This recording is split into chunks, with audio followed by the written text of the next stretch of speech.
About NCIS, the Naval Criminal Investigative Service for the Department of the Navy. It's an outstanding agency. It has really good career opportunities if you're interested in this career field, especially working for the Navy. If you're thinking about becoming a special agent, NCIS is definitely the way to go. So let's go over some of the benefits of working for this particular agency and some of the training requirements. So NCIS has field offices all over the world.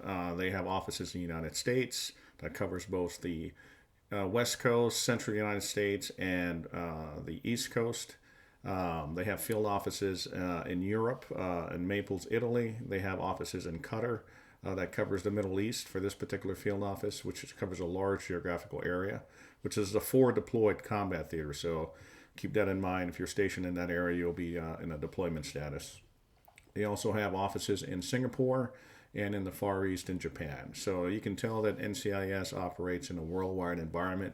So it's a great opportunity if you want to be stationed overseas and work in that environment, as well as being stationed in the United States back home. All right, so that's the geographical area for NCIS regarding their field offices. So my overview here is just going to give you some pros and cons of things to consider if you're thinking about becoming an NCIS special agent, and just to give you some numbers and some training and some of the opportunities that are available to you. So let's get right to it.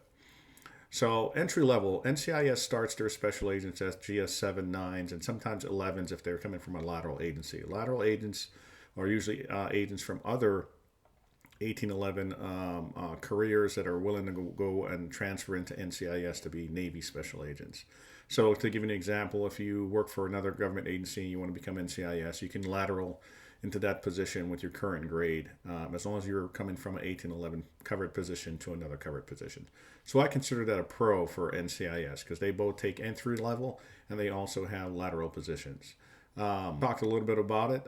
Job locations, CONUS and OCONUS, that's a big pro because you can be stationed both in the United States and overseas some point throughout your career.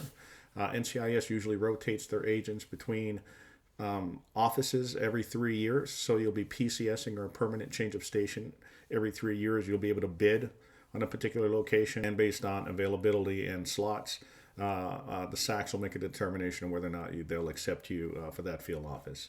But you will have an opportunity to pick from multiple locations and field offices to transfer to where you'd like to go, your desired location. Quality of training. It's at FLETC, the Federal Law Enforcement Training Center in Brunswick, Georgia, or Glencoe, Georgia specifically. That's a pro because that's where I would say 90% of 1811s that are non-FBI or DEA go to the Federal Law Enforcement Training Center. The other 5 to 10% are unique agencies like MCIOs who go to their military academies, or the Postal Inspection Service that have their own 1811 Academy in Potomac, Maryland. The journeyman level for NCIS agents is at the GS13 level, so that's also a very good added bonus because, again, GS13 is the journeyman level for most 1811 positions. Complexity of hire, I put that in the medium to long category because they do have a very stringent criteria for recruiting, and a timeline tends to be around a year from application to acceptance pending training at FLETC. So that again could be a negative depending on how long you're willing to wait for that particular position. The standard requirements for this particular job series, like in most 1811s, is you'll have to do a medical examination and drug testing. The NCIS agents do require top secret clearance, and if you go into the counterintelligence or counterterrorism branch for those types of investigations, it may require a higher level than top secret, such as SCI or special access programs. Interview, it does require a panel interview. You'll be graded by senior special agents and the hiring and recruiting specialists from the headquarters. So again, that's a neutral, that's a standard for most 1811 positions. Also unique for NCIS is that they do require a polygraph examination. So this is one of the few 1811 military criminal investigative organizations, MCIOs, that do require a polygraph examination as their entry-level recruiting. Also to note that NCIS is predominantly all civilian investigative agency. Most military MCIOs, such as Army CID, Air Force OSI, and Coast Guard Investigative Service, to give you an example, they have a mix of military and civilians. NCIS is predominantly all a civilian 1811 agency. However, they do have some exceptions. They have military officers who are assigned on the intelligence side for NCIS that aren't necessarily 1811s. However, they are commissioned officers, and they work the intel or counterintelligence side. Also, NCIS does recruit from U.S. Marine Corps Criminal Investigation Division, or USMC CID. Those agents that are assigned to NCIS are deputized as NCIS special agents, and these military police agents deputize under NCIS. And that's a unique thing because it's predominantly a civilian agency. However, they do have military folks that are assigned for that particular assignment. So going down here, we talked about a language requirement. It does not require a language requirement to become an NCIS agent. However, if you do have a specialty, you will be more likely sent to areas where your language skills will be advantageous to the agency for that mission. Take-home vehicles, NCIS, like most MCIOs, does not have a take-home vehicle. However, if you're assigned to, for instance, a narcotics detail or assigned to DEA or a special task force, you may be assigned a take-home vehicle. And I'm not talking about when you're a duty agent or duty agent for a period of time where you do have a take-home vehicle. I'm talking about when you have a duty vehicle assigned to you 24/7.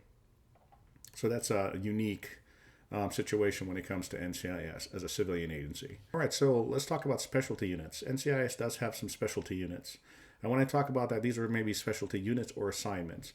They have polygraph examiners, they have computer forensics agents, they have agents that are assigned to JTTF, narcotics task force, and they have a protection unit that protects the chief of naval operations. So these are units that you can be assigned to later on that are outside the normal criminal investigative mission. NCIS is very good for veterans preference. I put it as excellent because, again, they tend to hire a lot of military folks with a military background because you know the terminology, you know the chain of command. These are the type of disciplines that they look for when hiring agents. Career reputation, it's also very good. Promotion potential for NCIS agents is very good because you can go all the way to GS-13 at their journeyman level, but they also have group supervisors, ASACs, special agent in charge, and directors, assistant directors, all the way up to the SES level, or Senior Executive Service for NCIS. Lateral transition, again, I talked about that briefly. NCIS does take lateral agents into NCIS.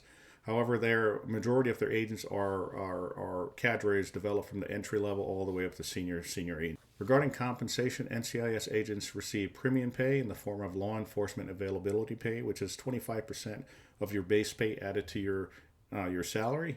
They also receive overtime, weekend, and night differential when they're working overseas in a forward deployment area, or if they have scheduled overtime regarding a protective service mission or anything that's going to require additional work days outside the 50-hour work week.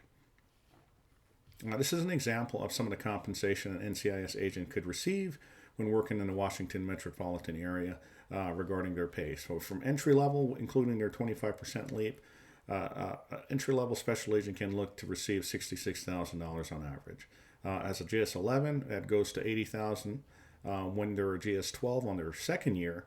Because first year, if they started at a GS-9, they go from GS-9 to GS-11. Second year, 11 to 12, they can look to receive around $95,000 in compensation. On their fourth year, if they're promoting and they're performing at an acceptable level, they'll promote to the journeyman level at GS-13. With their leap, they're looking at $114,000. Also, another thing that's unique about NCIS is that, let's say this would take 3 years normally to go from 9 to 13. But if this particular person did not perform or get their GS-13 while stationed at a field office, they can volunteer to go on what's called a agent afloat program, where they're stationed on an aircraft carrier for around 6 months out of the year. Folks who volunteer for that hardship position are usually promoted to the GS-13 level upon completion of that assignment. So that's an added bonus that you can get your GS-13 either early or after if you did not fulfill the requirements from GS-12 at your last field office. to get a deployment either overseas in the Middle East or serve on an aircraft carrier, which is very unique for NCIS agents. NCIS agents are the only folks that are stationed on military vessels. Regarding enlisted pay and military officers, I left those blank because, again, majority of NCIS are civilian 1811s. The very few folks that are assigned to them that are military are usually assigned there on a temporary basis, either on loan from the Marine Corps or from the military intelligence branch.